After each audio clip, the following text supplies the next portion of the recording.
Melbourne has secrets buried beneath its surface that most residents walk past every single day without a second glance. Structures that predate European settlement by centuries, according to some researchers. Stone arrangements that align with astronomical events in ways that seem too precise to be accidental. Walls and formations that official archaeology has never fully explained, and in some cases has actively avoided explaining. This is not a video about conspiracy theories. This is a video about the documented anomalies, the peer-reviewed controversies, the physical evidence that sits in public parks and private properties across one of Australia's most modern cities, waiting for someone to ask the right questions. In 2025, Melbourne's property market is pricing ordinary families out of suburbs they grew up in. Median house prices in the inner ring have crossed the $2 million mark.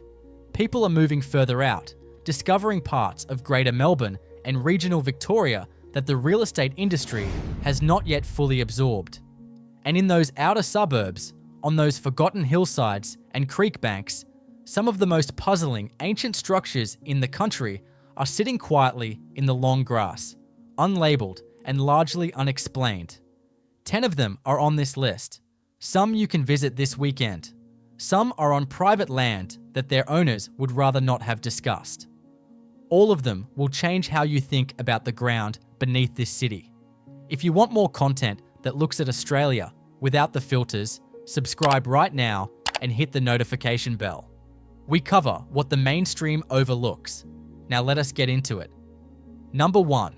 The Wurdi Youang stone arrangement, Little River, 60 kilometres southwest of Melbourne CBD, on private farmland near the small community of Little River. There is a stone arrangement that has quietly rewritten what experts are willing to say about Aboriginal astronomical knowledge. The site is known as Wurdi Youang, and it consists of roughly 100 basalt stones arranged in a rough egg shape approximately 50 meters across. What makes Wurdi Youang genuinely extraordinary is not just the arrangement itself, it is what the arrangement does. Researchers from Swinburne University of Technology and the University of Melbourne conducted extensive surveys and published findings that established, with a high degree of confidence, that key stones at Wurdi Youang are aligned to mark the setting positions of the sun at the summer solstice, the winter solstice, and the equinoxes. When you stand at the designated observation point and look west, the sun sets directly over specific outlying stones on those 4 key dates each and every year. This is not ambiguous. The mathematics have been independently verified. The probability of these alignments occurring by chance is considered negligibly small by the researchers who have published on the site. Wurdi Youang represents what appears to be an intentionally constructed solar observatory built by the Wathaurong people at a date that has not been precisely determined, but is believed by some researchers to be extraordinarily ancient.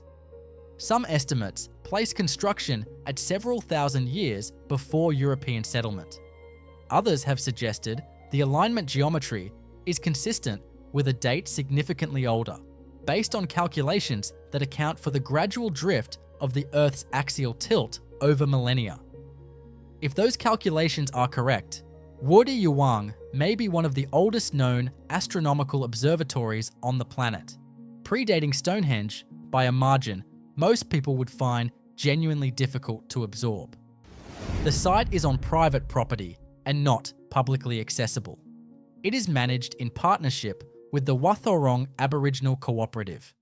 Official Australian archaeology has been cautious about the full implications. The site is documented and studied, but the broader conversation about what its existence means for our understanding of Aboriginal scientific development remains, by the standards of the evidence available, remarkably understated. For a country that prides itself on scientific rigor, that gap between the evidence and the public conversation is itself worth examining. And it sets the tone for everything else on this list. Number 2. The Templestowe basalt walls. In the eastern suburbs of Melbourne, in the Manningham local government area, There are basalt stone walls on creek-adjacent land that have produced arguments among local historians, archaeologists, and amateur investigators for decades. The walls run in sections along the Yarra Valley escarpment near Templestowe. They are not the kind of walls a farmer builds to mark a boundary or contain livestock in the obvious European tradition. They are lower, thicker in some places than others, and they follow the contours of the land in ways that seem to prioritize something other than straight-line division of property. The official position from relevant heritage authorities is that these walls are colonial-era stock management structures built by early squatters using local stone following European settlement of the Port Phillip district. This explanation is plausible on its face. But a group of researchers and local historians dispute this categorization for specific sections of the walls. Their case rests on several observations. The construction technique in certain sections uses a method and stone selection that differs substantially from documented squatter-era walls elsewhere in the region. The path of the walls in several locations makes no functional sense as livestock management infrastructure. Some local Wurundjeri community members have described the walls in those sections as pre-contact structures used for purposes connected to eel and fish management. This last point connects to a broader understanding of the sophisticated aquaculture systems developed by Aboriginal communities across southeastern Australia.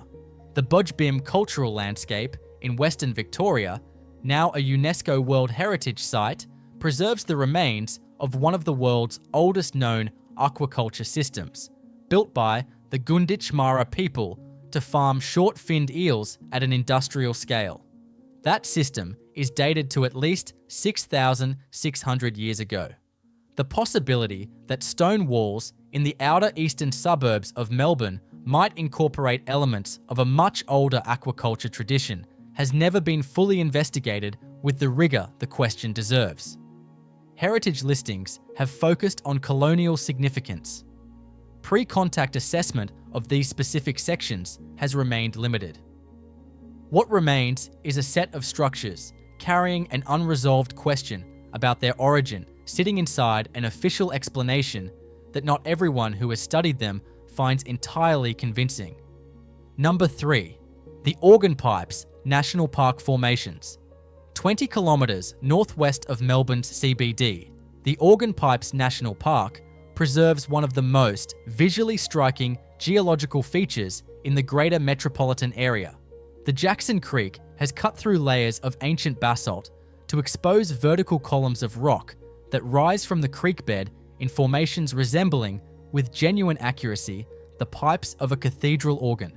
The columns are the product of a volcanic flow that occurred roughly 1 million years ago. The geological explanation for the columns themselves is well established.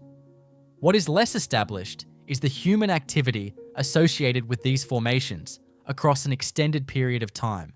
The basalt flows that created the organ pipes geology provided raw material for stone tool manufacturing and construction across the region for tens of thousands of years. Evidence of long-term Aboriginal occupation of the valley has been documented. Stone artifacts, including scrapers, points, and quarry waste, have been recovered from the creek terraces. The controversy here is not about the geological formations. It is about the presence of more deliberately arranged stone structures in the wider park area that some researchers argue have not received adequate investigation. Sections of basalt that appear to have been deliberately placed or modified in ways that do not fit a purely natural fracturing process. Park management and heritage authorities have documented the site's significance primarily in terms of its geological and natural values. The Organ Pipes is accessible to anyone and worth a visit for the geological formations alone, which are genuinely spectacular in the right light. The Creek Walk takes you past the columns from a viewing platform and along the valley floor. What you notice when you are there, looking at the basalt without an explanation already loaded, is how much of the stone in this valley seems to have been worked on or moved by something other than water and time. Number 4. The Keilor Archaeological Site. The Keilor terraces on the Dandenong River, now deep within Melbourne's northwestern suburbs, contain what is unambiguously one of the most significant archaeological sites in Australia. The site is famous primarily for the discovery of the Keilor skull, a fossilised human cranium found in 1940 by a workman digging a well in the terrace deposits. What is documented and accepted is that the Keilor site has produced evidence of continuous human occupation stretching back at least 45,000 years, and possibly further, depending on which dating methodology and which deposit layer is under discussion. The terraces preserve a stratified record of human presence that makes this location one of the oldest continuously occupied sites anywhere on the continent. What has attracted ongoing controversy is not the age of the human remains, but the question of what those early occupants were doing at Keilor and whether the full extent of their constructed environment has been properly documented.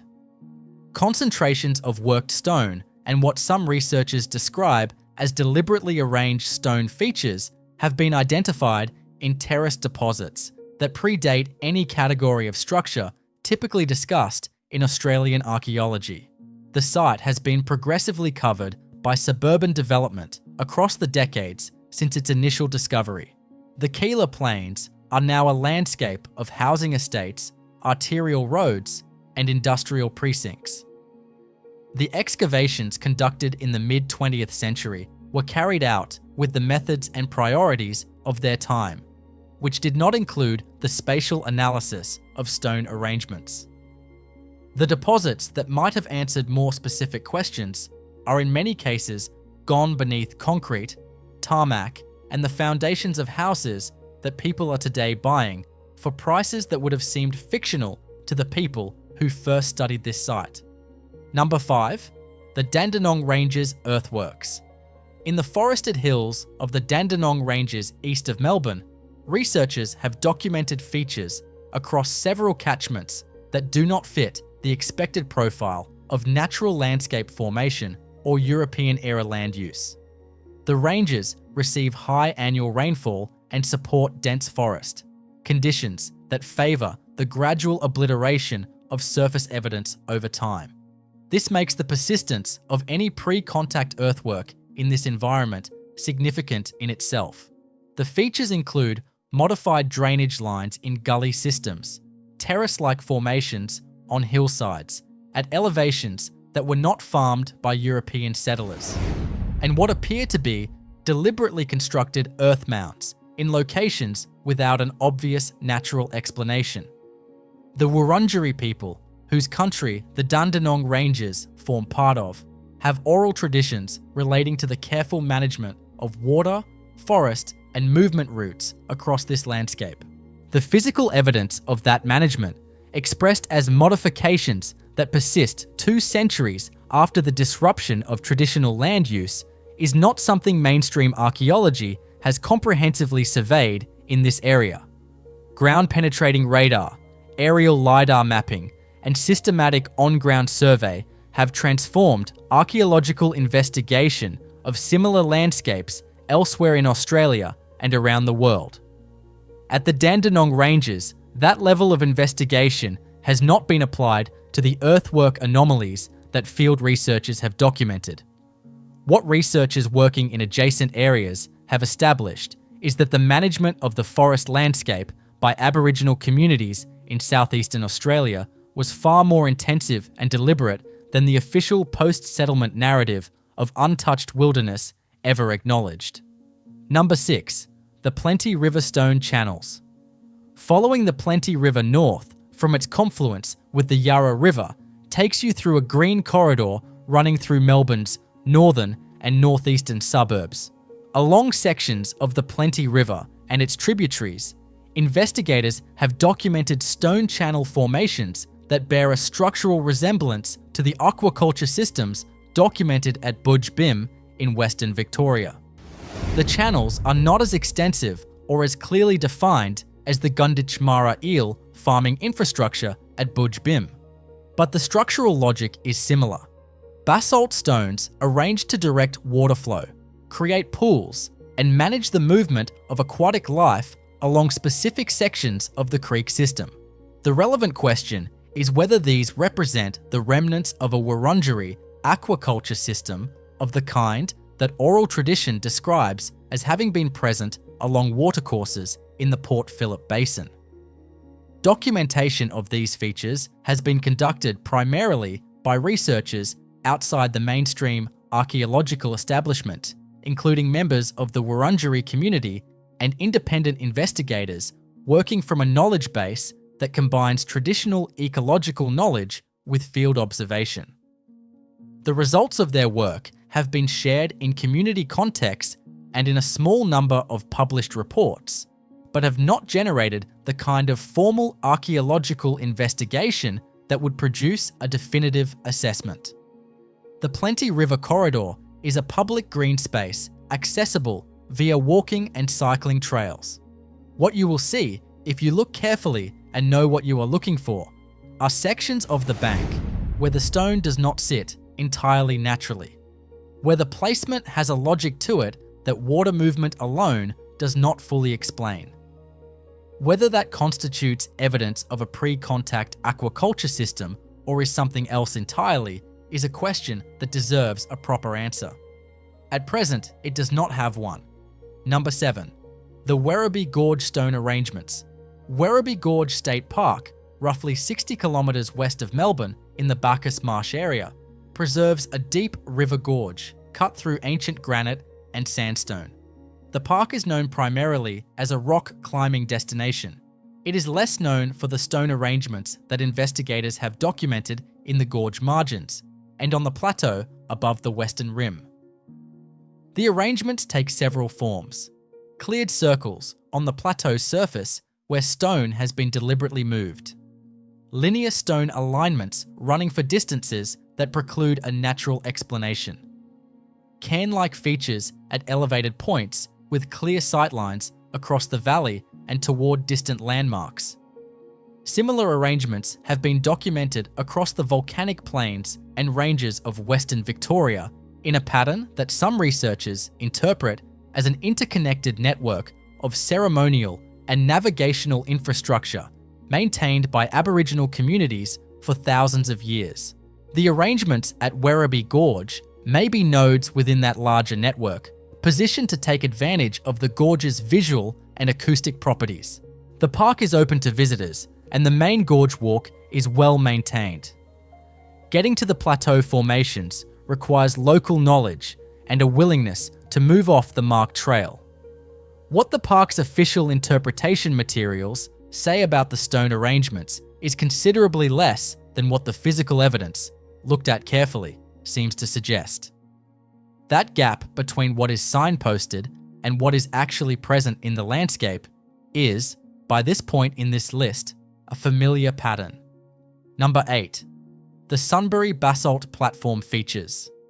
North of Melbourne, in the Sunbury area where the Calder Freeway begins its run toward Bendigo, there are elevated basalt platforms on the hillsides above the Jacksons Creek Valley that carry stone features not explained by any documented land use in the colonial or post-colonial record. The area around Sunbury is not known for its anomalous ancient stone features. It probably should be. The basalt platforms in question are sections of naturally flat volcanic rock on which carefully placed stones create configurations that several investigators have documented as intentional. The configurations include what appear to be directional markers pointing toward specific topographic features on the horizon.